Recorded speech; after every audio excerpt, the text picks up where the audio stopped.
Captain Marcus Thornfield had served the royal family of Valenhall for 15 years, but nothing had prepared him for what he witnessed that autumn morning in the palace gardens. Prince Alexander, the 12-year-old heir to the throne, lay crumpled beneath his fallen horse, his left arm bent at an unnatural angle. The morning riding lesson had turned into a nightmare. "Send for the royal physician immediately," Marcus commanded his subordinates as he knelt beside the unconscious prince. The boy's face was pale, beads of sweat forming despite the cool morning air. Lady Catherine, the prince's governess, wrung her hands nearby, her usual composure shattered. "How did this happen?" Marcus asked the stablemaster, Thomas Whitmore, whose weathered face showed genuine distress. "I don't understand it, Captain," Thomas stammered. "Starlight has been the prince's horse for 3 years. She's gentle as a lamb, never spooked at anything before today." Marcus examined the scene carefully. Something felt wrong about the whole situation. The horse stood quietly now, showing no signs of distress or injury. The saddle appeared secure, and the bridle was intact. Yet Prince Alexander lay unconscious, with what appeared to be a severe fracture. When Dr. Edmund Blackwood arrived, his examination confirmed Marcus's fears. "The arm is badly broken in 2 places," the physician announced grimly. "The prince will need immediate surgery, and even then there may be permanent damage." King Richard arrived within minutes, his face a mask of controlled fury and fear. "How did this happen to my son?" he demanded, his voice echoing across the garden. Marcus noticed something glinting in the grass near where the prince had fallen. Discreetly, he picked up a small, sharp object, a thorn unlike any that grew in the palace gardens. This thorn was longer, with a peculiar blue tint at its tip. As the prince was carried to his chambers, Marcus found himself studying the faces of everyone present. The palace staff showed appropriate concern, but he caught a fleeting expression on the face of Lord Vincent Ashworth, the king's advisor. It was there for just a moment, satisfaction quickly masked by false worry. That evening, as Prince Alexander lay sedated in his room with his arm in a splint, Marcus made a decision that would change everything. He requested a private audience with King Richard. "Your Majesty," Marcus began carefully, "I believe what happened today was no accident." "Explain yourself, Captain." Marcus produced the strange thorn. "I found this near where the prince fell. It's not from any plant in our gardens, and see this blue residue? I suspect it may be some form of poison or irritant." King Richard examined the thorn closely. "Are you suggesting someone deliberately harmed my son?" "I'm suggesting we investigate thoroughly before dismissing this as a riding accident," Marcus replied. "The prince is an excellent rider, and Starlight has never shown aggressive behavior. Someone may have used this thorn to spook the horse at just the right moment." The king was quiet for a long moment, then spoke in a voice filled with cold determination. "Captain Thornfield, I'm placing you in charge of a discreet investigation. Find out what really happened to my son. If someone has dared to harm the heir to Valenhall's throne, they will face the full weight of royal justice." As Marcus left the king's presence, he felt the weight of responsibility settling on his shoulders. Somewhere in the palace, among people the royal family trusted, lurked someone willing to hurt a child to achieve their goals. The question was who and why. That night, Marcus began his investigation by reviewing the palace's daily routines and questioning the staff who had been present during the morning's events. Each conversation revealed small inconsistencies, tiny details that didn't quite fit together. The stable boy mentioned seeing someone near Starlight's stall early that morning, but couldn't identify who. The gardener reported finding trampled flowers in a section of the garden where no one should have been walking. Most troubling of all was his conversation with Lady Catherine. When he asked about the prince's behavior before the ride, she hesitated before answering. "He seemed different this morning," she admitted reluctantly. "More excited than usual about his riding lesson. He said someone had suggested a new route through the eastern gardens, though I can't imagine who would have spoken to him about such things." Marcus felt a chill run down his spine. Someone had deliberately lured Prince Alexander to a specific location, at a specific time, knowing his horse would be spooked and he would be thrown. This wasn't just an attack on the prince. It was a carefully planned assault on the royal succession itself. 3 days after Prince Alexander's accident, Captain Marcus Thornfield had turned the palace upside down in his investigation. The young prince remained bedridden, his arm healing slowly, but his spirit remained unbroken. Marcus admired the boy's courage as he endured the pain without complaint. "Captain," Prince Alexander said during one of Marcus's visits, "I remember something about that morning.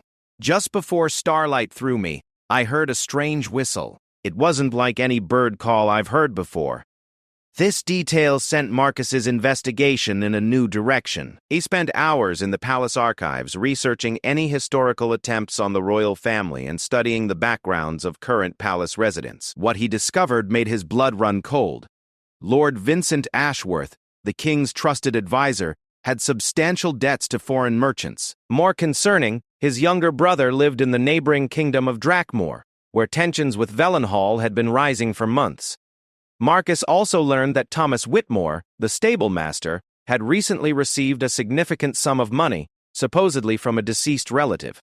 However, Marcus's discreet inquiries revealed no such relative had ever existed. The breakthrough came when Marcus discovered a hidden chamber beneath the palace stables. Inside, he found vials of strange substances, detailed maps of the palace grounds, and, most damning of all, a collection of thorns identical to the one he'd found at the accident site.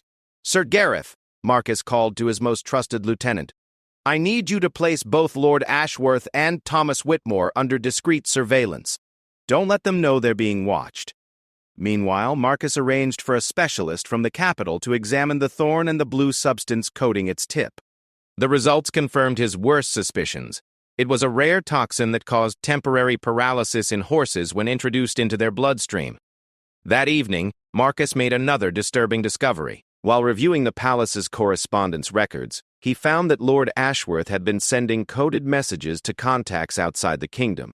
The messages were disguised as routine trade discussions, but Marcus recognized the pattern. They were intelligence reports about the royal family's movements and schedules. When Marcus presented his findings to King Richard, the monarch's face grew progressively darker. "You're telling me that Vincent, whom I've trusted for 7 years, is a traitor?" the king asked, his voice barely controlled. "The evidence strongly suggests it, Your Majesty. But I believe he's not working alone. This conspiracy appears to involve multiple people within the palace." King Richard stood and walked to the window overlooking the gardens where his son had been hurt. "What do you recommend, Captain?" "We need to catch them in the act," Marcus replied. "I propose we set a trap. Let it be known that Prince Alexander will be resuming his riding lessons tomorrow morning. If they attempt another attack, we'll be ready for them." The king turned back to Marcus, his eyes filled with a father's protective fury. "Do it, but I want them taken alive. I intend to learn exactly who is behind this plot and how far it extends." As Marcus left to make preparations, he couldn't shake the feeling that they were dealing with something much larger than a simple palace conspiracy. The coordination required, the resources involved, and the careful planning all suggested this was part of a broader scheme to destabilize the kingdom. That night, Marcus positioned his most trusted guards throughout the palace grounds. Sir Gareth would be hidden in the stables, while Marcus himself would watch from the eastern tower. They had arranged for a decoy rider to take Prince Alexander's place, Sir Edmund, the youngest knight in the royal guard, who was approximately the same size and build as the prince. At dawn, their patience was rewarded. Thomas Whitmore entered Starlight's stall carrying what appeared to be an ordinary grooming brush. However, Marcus could see through his spyglass that the brush had been modified with small thorns coated in the same blue substance. Lord Ashworth appeared shortly after, positioning himself where he could observe the morning's events while maintaining his appearance of innocence. Marcus signaled his men, and they moved into position. The trap was set, and soon they would have their answers. But as he watched the conspirators prepare their second attack on the prince, Marcus couldn't help but wonder, what was their ultimate goal? Was this simply about eliminating the heir to the throne? Or was there something even more sinister at work? The morning sun cast long shadows across the palace gardens as the moment of truth approached. Everything Marcus had worked for over the past 3 days would be decided in the next few minutes. The morning mist hung low over the palace gardens as Sir Edmund, disguised as Prince Alexander, approached the stables for the planned riding lesson. Captain Marcus watched from his hidden position in the eastern tower, his hand resting on his sword hilt.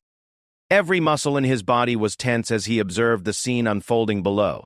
Thomas Whitmore greeted the disguised rider with his usual respectful demeanor, but Marcus noticed the stablemaster's hands trembling slightly as he led Starlight from her stall. The horse seemed agitated, sensing something amiss in her handler's behavior.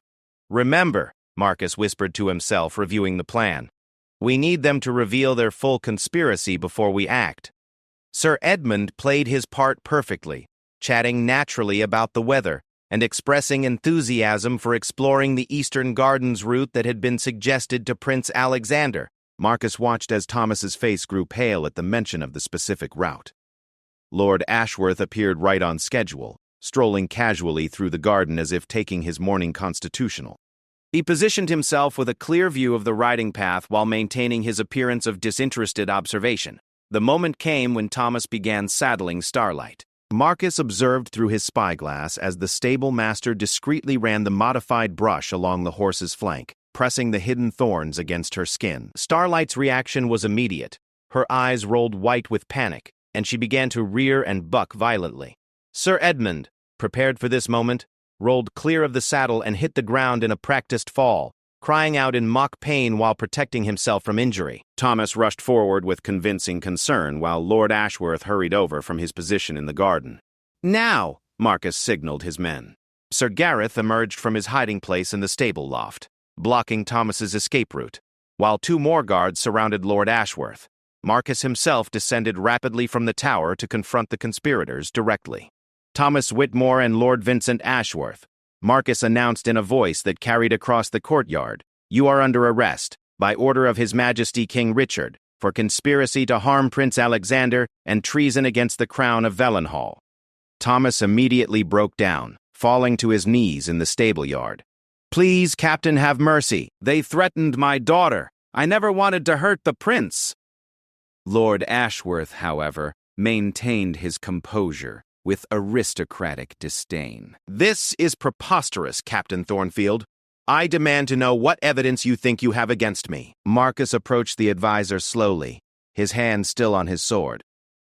"We have the hidden chamber beneath the stables with your materials and instructions. We have records of your coded correspondence with agents of Drakmore.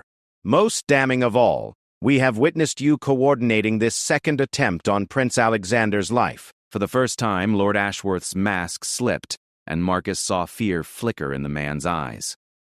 "Sir Gareth," Marcus commanded, "escort our prisoners to the dungeon. Post triple guards and allow no visitors without my express permission." As the guards led the conspirators away, Marcus examined the modified brush Thomas had used. The thorns were identical to the one he'd found after Prince Alexander's accident, confirming their connection to the original attack.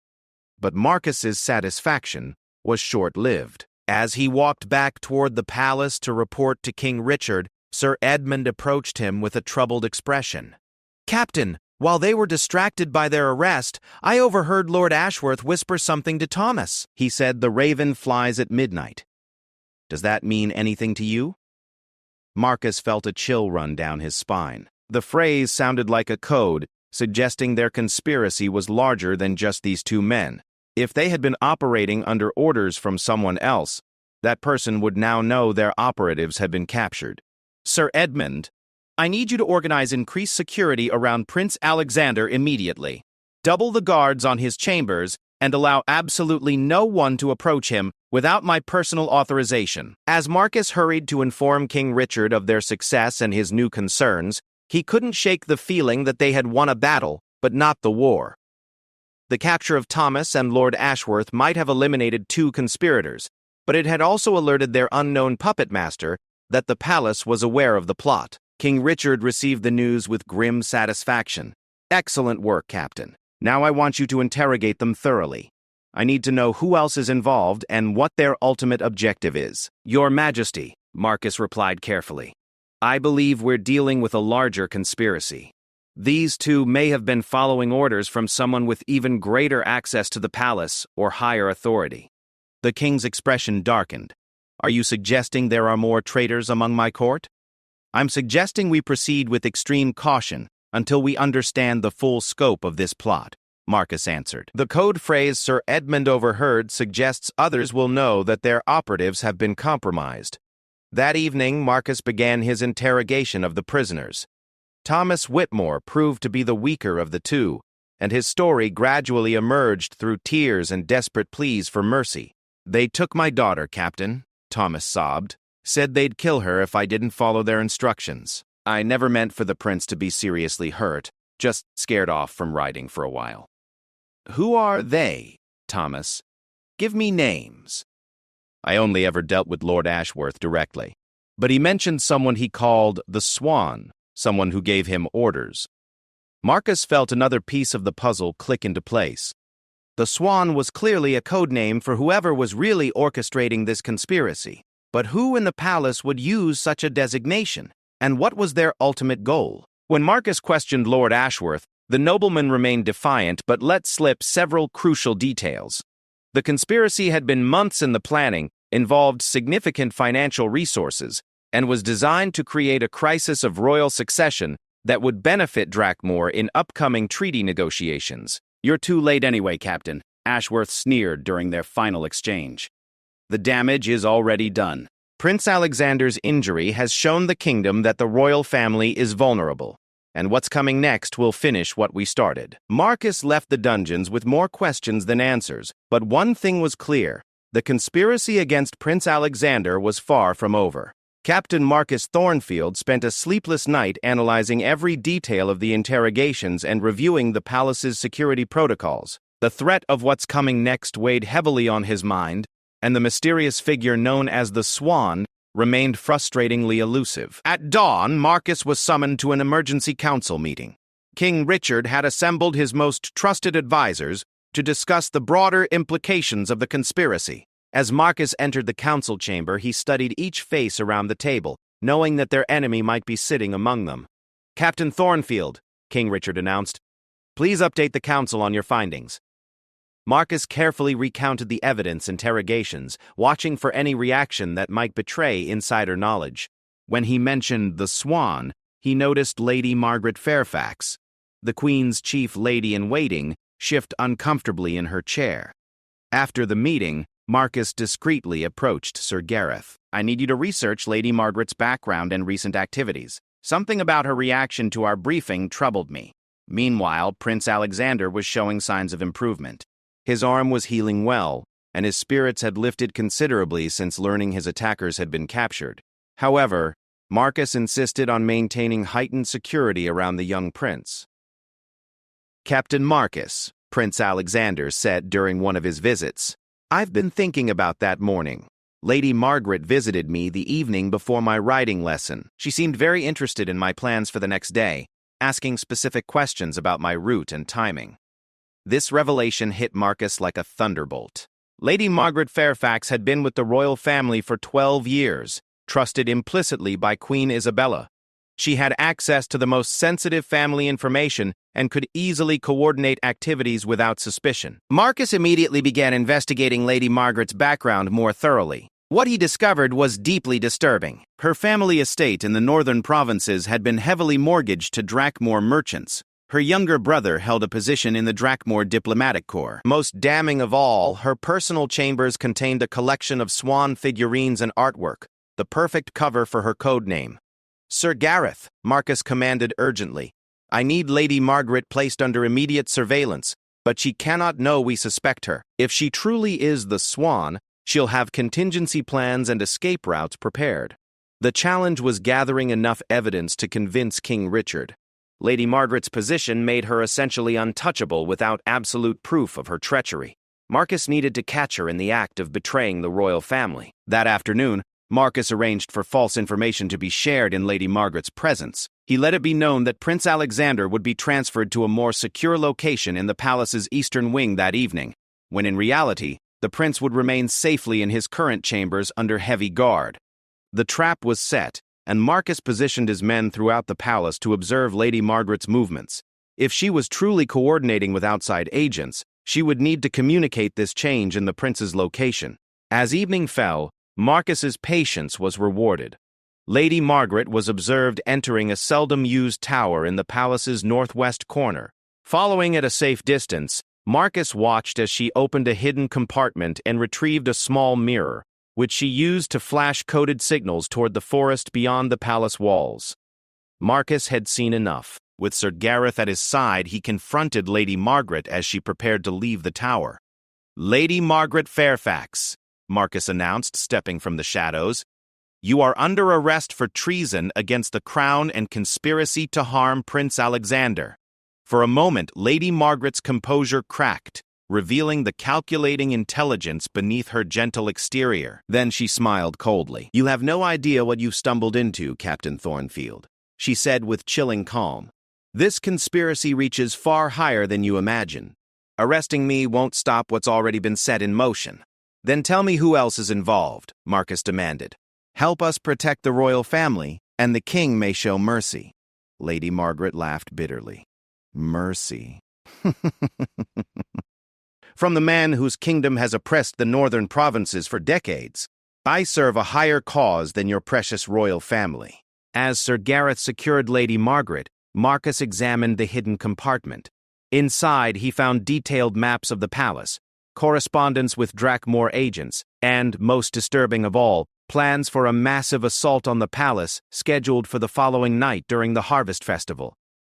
Racing to inform King Richard, Marcus realized the conspiracy was even more extensive than they had feared. The attacks on Prince Alexander had been merely the opening moves in a larger plot to overthrow the royal family entirely. "Your Majesty," Marcus reported breathlessly, "we must cancel tomorrow's Harvest Festival and place the palace under immediate lockdown. According to these documents, Drakmore agents plan to attack during the festivities when security will be spread thin among the crowd." King Richard's face grew grave as he reviewed the captured plans. "How many enemies do we face, Captain? According to Lady Margaret's correspondence, at least 50 trained fighters will attempt to breach the palace walls tomorrow night. They plan to take the royal family hostage and force a treaty that would essentially make Valenhall a vassal state of Drakmore." The king stood silently for several moments, then spoke with quiet determination. "Captain Thornfield, I'm placing you in command of the palace's defense. Whatever resources you need, whatever actions you must take, you have my full authority. My family's safety is in your hands." As Marcus left to begin preparations for the coming assault, he reflected on how much had changed since Prince Alexander's riding accident. What had started as a simple investigation into a suspicious injury had uncovered a conspiracy that threatened the very existence of their kingdom. Tomorrow night would determine whether Valenhall remained free or fell under foreign domination. Everything depended on Marcus's ability to outmaneuver enemies who had been planning this attack for months and had demonstrated their willingness to harm innocent children to achieve their goals. The Harvest Festival traditionally brought thousands of citizens to the palace grounds for celebration, but this year, Captain Marcus Thornfield had transformed the festivities into an elaborate trap for the Drakmore conspirators. Instead of canceling the festival and alerting their enemies, Marcus convinced King Richard to proceed with a carefully modified plan. "We'll use their expectations against them," Marcus explained to his assembled guards and knights. "They're counting on the festival crowd to provide cover for their infiltration. Instead, our own people will be positioned throughout the crowd, and the festival will become the perfect opportunity to capture their entire network." Prince Alexander, despite his healing arm, insisted on playing a role in defending his home. "They hurt me to start this war," he declared with surprising maturity for his 12 years. "I want to help finish it." Marcus positioned the young prince in the most secure location possible, the palace's ancient tower, surrounded by his most trusted guards, where he could observe the proceedings through reinforced windows while remaining completely safe. As evening approached and the festival began, Marcus reviewed his defensive strategy one final time. Sir Gareth commanded the outer perimeter, with guards disguised as festival vendors and entertainers. Lady Margaret's captured communications had revealed that the attack would begin when the great festival bonfire was lit at midnight, the traditional climax of the celebration. The captured conspirators had revealed under interrogation that the Drakmore forces planned to enter through 3 routes: the main gate during the crowd's festivities, the western wall using grappling equipment, and a secret tunnel that connected to the wine cellars beneath the palace. Marcus had prepared surprises for each approach. The main gate would be defended by hidden archers positioned on nearby rooftops. The western wall had been rigged with alarms and additional guards. Most importantly, the secret tunnel had been filled with armed men waiting to capture anyone who attempted to use it. As the festival reached its peak and midnight approached, Marcus felt the familiar calm that came before battle. Everything possible had been done to protect the royal family and preserve the kingdom's independence. The attack began exactly as Lady Margaret's intelligence had indicated. At 5 minutes before midnight, dark figures began scaling the western wall, while others moved through the crowd toward the main gate. Marcus signaled his men, and the defense of Valenhall began. The battle was fierce but brief. The Drakmor agents had expected to face minimal resistance from festival guards, not the coordinated defense that Marcus had prepared. Within 20 minutes, the outer perimeter had been secured, and the infiltrators were either captured or fleeing back toward the border. The most dramatic moment came when the leader of the assault force, a scarred veteran named Colonel Blackwood, broke through the inner defenses and reached the steps of the palace itself. Marcus confronted him personally in single combat, while King Richard and Queen Isabella watched from the royal balcony. "Your kingdom's days are numbered, Captain," Blackwood snarled as they fought with swords on the palace steps. "This is only the beginning. Then we'll be ready for whatever comes next," Marcus replied, pressing his attack with skill honed through years of training. The duel ended when Marcus disarmed Blackwood and placed his sword point at the colonel's throat. "Yield and face the king's justice with honor." Blackwood's surrender marked the end of the immediate threat, but Marcus knew the implications would resonate for years to come. The conspiracy had been larger and more sophisticated than anyone had imagined, involving not just palace infiltrators, but a coordinated military assault. In the aftermath of the battle, King Richard addressed the assembled crowd from the palace balcony. "Citizens of Valenhall," he declared, "tonight we have faced those who would steal our freedom and make us servants in our own land. But thanks to the courage of our defenders and the loyalty of those who serve our realm, we remain free and strong." Prince Alexander stood beside his father despite his injured arm, showing the kingdom that the royal family could not be intimidated or defeated. The sight of the young prince, bandaged but unbowed, inspired tremendous cheers from the crowd. Later that evening, as the prisoners were secured and the cleanup began, Marcus finally had a moment to reflect on everything that had transpired. What had started with a riding accident had revealed a conspiracy that could have destroyed their kingdom. "Captain Thornfield," King Richard said, approaching him in the quiet garden where Prince Alexander had first been injured, "I owe you a debt that can never be fully repaid. You saved not just my son's life, but our entire way of life." "I only did my duty, Your Majesty," Marcus replied, "though I must admit I never expected a simple investigation into a riding accident to uncover something so extensive." King Richard smiled grimly. "From now on, Captain, you'll serve as my chief advisor for palace security.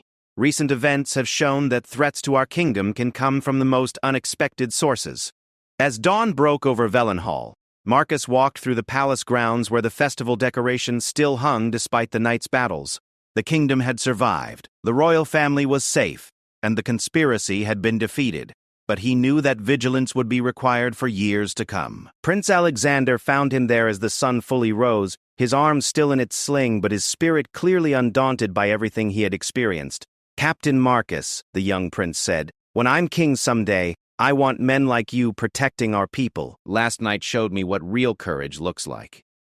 Marcus bowed respectfully to the future king. "Your Highness, last night you showed that same courage. Valenhall will be in good hands when your time comes to rule." As they stood together watching the sun rise over their kingdom, Marcus reflected that sometimes the greatest victories come not from grand battles, but from the determination to protect those who cannot protect themselves.